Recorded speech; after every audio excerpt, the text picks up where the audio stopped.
This is Tread Boldly, Leadership Lessons from the Saints, with Father Nathan Cromly. Hey, thanks for having me back again. I can't wait to talk to you this morning about St. Paul, because his life just is such a great example for us of what it means to be a leader, and especially in his relationship with St. Timothy and St. Titus.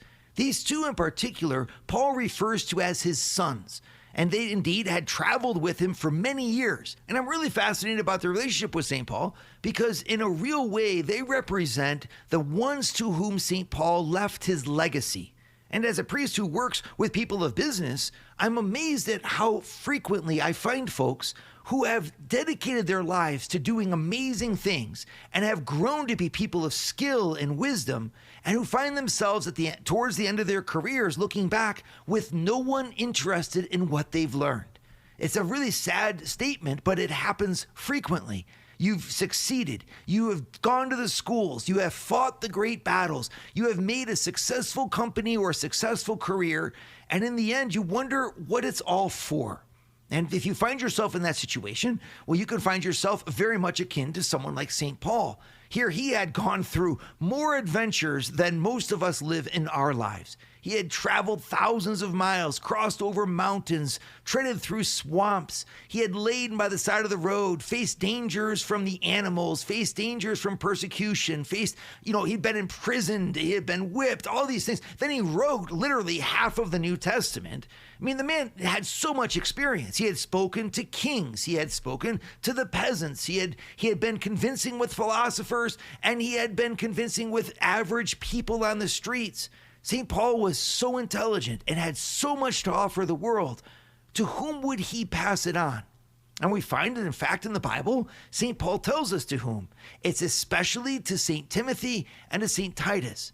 And he gives advice to these two about how they are to behave as they take upon themselves the mantle of leadership that he was leaving behind. I find this remarkable. St. Paul took the time to leave behind him a legacy of the Spirit. And I say this really thinking of many of you who find themselves at the end of their life having had such great success and not knowing what to do with it. Turn your success into a spiritual legacy for those who follow you. Now, here's what I mean. You might not be able to get people to do what you did. They might not be interested, or the market might not be the same, or it might not even be along the path of but it's the spirit that you have inside of you that's of value. That spirit that says, I dared great things for my God. He gave me talent, he gave me life, and I gave it back to him with everything that I've got. This is what made you really great, and the real secret of your success in the end. And it was the same secret that was in St. Paul. 3 ingredients to this secret: faith, hope, and love. If you can't find people that want to take your business or take your career, look towards your grandchildren, look towards your nieces and your nephews, look towards your friends around you, and pass on that inner spirit. Pass on your faith, your hope, and your love. It might be done by being able to tell the stories. It might be done by you forming mentorship opportunities to pour into the people who follow you.